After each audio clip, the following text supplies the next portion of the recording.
इस जहां से खड़े होते हैं लाइन वहीं से शुरू होती है। ये डायलॉग किसका है आप सबको पता है, लेकिन ये डायलॉग 100% किस पर अप्लाई होता है वो मैं आपको बताता हूँ। उनका नाम है प्रशांत नील। जी हाँ, जब एक केजीएफ लेकर के आए तो लगा लिमिट यहाँ है, फिर एक केजीएफ चैप्टर 2 लेकर के आ जाती हैं, लगता है लिमिट तो यहाँ थी।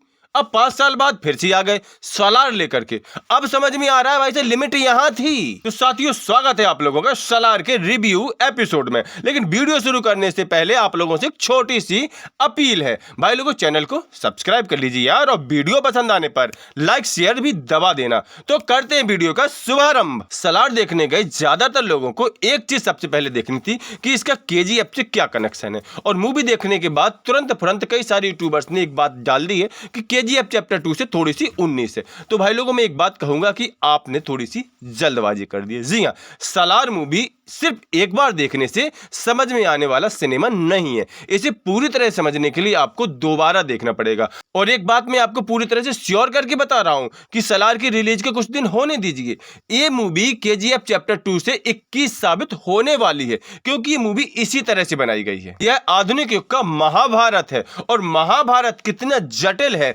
कितने ज्यादा लॉट्स ऑफ कैरेक्टर्स है, लॉट्स ऑफ इवेंट्स हैं, उसमें कई सारे फ्लैशबैक चलती हैं। सेम टू सेम कंडीशन यहां पर हमें दिखाई गई है। तो इसको सिर्फ एक बार समझ करके अगर आप कोई भी यहां पर वर्डिक्ट देते हैं तो वो सिर्फ एक जल्दबाजी है। जिस तरह से बाहुबली में एक अलग दुनिया बनाई गई थी और लोग उसमें खोए थे, जिस तरह से केजीएफ में एक अलग यूनिवर्स बनाया गया था और लोग उसमें भी खोए थे, उसी तरह से सलार में भी एक नया यूनिवर्स बनाया गया है और उसका नाम है खानसार, और लोग इसमें पूरी तरह से खोएंगे। बात मूवी की क्या है तो देखिए, मूवी का फर्स्ट हाफ एक क्वेश्चन पेपर है और सेकंड हाफ उसका आंसर शीट है। जी हां, फर्स्ट हाफ को एक क्वेश्चन पेपर बोला है क्योंकि ये बहुत सारी क्यूरियोसिटी को बिल्ड करता है, बोले तो बहुत सारे क्वेश्चन बनाता है। भाई फर्स्ट हाफ में एक लड़का है, बोले तो प्रभास, उसकी माँ है। माँ चाहती है कि उसका लड़का पूरी तरह से नॉन वायलेंट रहे और किसी भी प्रकार की वायलेंस से दूर रहे।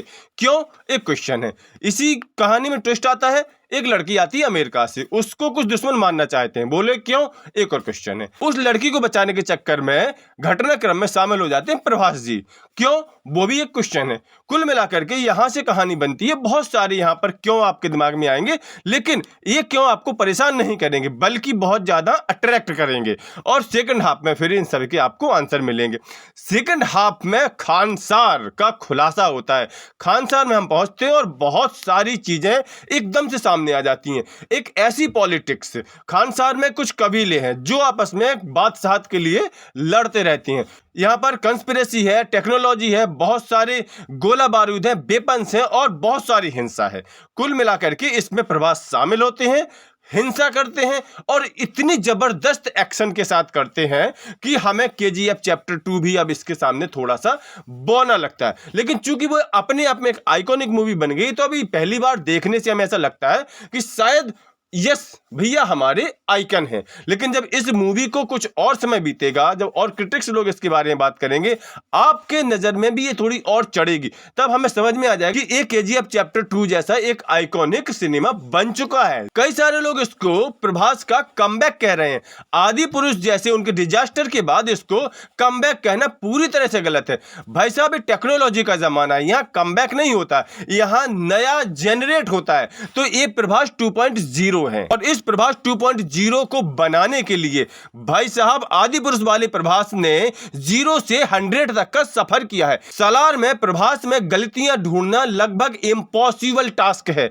आप इसमें प्रभास की गलतियां नहीं ढूंढ सकते, बल्कि अब आने वाली फिल्में जो एक्शन मूवी होगी, जो मास एंटरटेनिंग मूवी होगी, उनके कंपैरिजन के लिए यहां पर प्रभास नए पैरामीटर सेट कर रहे हैं। जितने ज्यादा कैरेक्टर्स, इतने ज्यादा इंट्रोडक्शन, अलग अलग कबीलों के अलग अलग ट्रेडिशंस, उनके पहनावे, यहां तक कि उनके ऑर्नामेंट्स जो है वो क्या क्या पहनते हैं, ये सब आपको समझने के लिए इस मूवी को दोबारा देखना पड़ेगा। इसकी पूरी तरह की थ्योरी को समझने के लिए मूवी को दोबारा देखना पड़ेगा। इन शॉर्ट अगर आपको कहें तो यह आधुनिक युग की महाभारत है, लेकिन अंतर इतना है कि उस पुरानी वाली महाभारत में दुर्योधन का साथ देने के लिए उसका बेस्ट फ्रेंड अंतिम सांस तक उसके साथ लगा रहा था, बिना अच्छे और बुरे की परवाह किए बिना। लेकिन यहां पर दुर्योधन का साथ देने के लिए कर्ण अच्छे और बुरे की समझ के साथ आता है, और एक समय ऐसा भी आता है जब वो दुर्योधन के सामने उसका विपक्षी बनकर खड़ा हो जाता है। तो यहां वाला महाभारत थोड़ा सा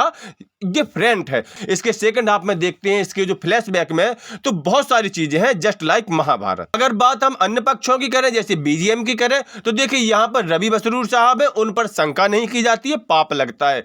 केजीएफ में वो अपनी प्रतिभाओं के अच्छे तरह से दर्शन करा चुके हैं, उससे 19 नहीं है 21 ही मिलेगा आपको यहाँ का बीजीएम, साउंड इफेक्ट, सब कुछ। टेक्नोलॉजी का यूज किया गया है, जिस प्रकार से सिनेमेटोग्राफी का यूज किया गया, और सबसे बड़ी बात है जिस तरह की एडिटिंग की गई है ना, वो हमें लगता है वो केजीएफ चैप्टर 2 वाले स्टाफ ने की है। तो बिल्कुल वही सेम टू सेम इफेक्ट हमें यहां पर मिलता है। डार्क थीम है, एकदम से ब्लैक हो जाती स्क्रीन है, बहुत सारी चीजें हैं कुल मिलाकर के। और सबसे बड़ी बात है कि यहां पर स्लो मोशन वाले बहुत सारे सीन है। ऑलमोस्ट जितनी बार प्रभास स्क्रीन पर आते हैं उतनी बार यहां पर शायद उनका स्लो मोशन जरूर दिखाया गया है, जो कि काफी इफेक्टिव है।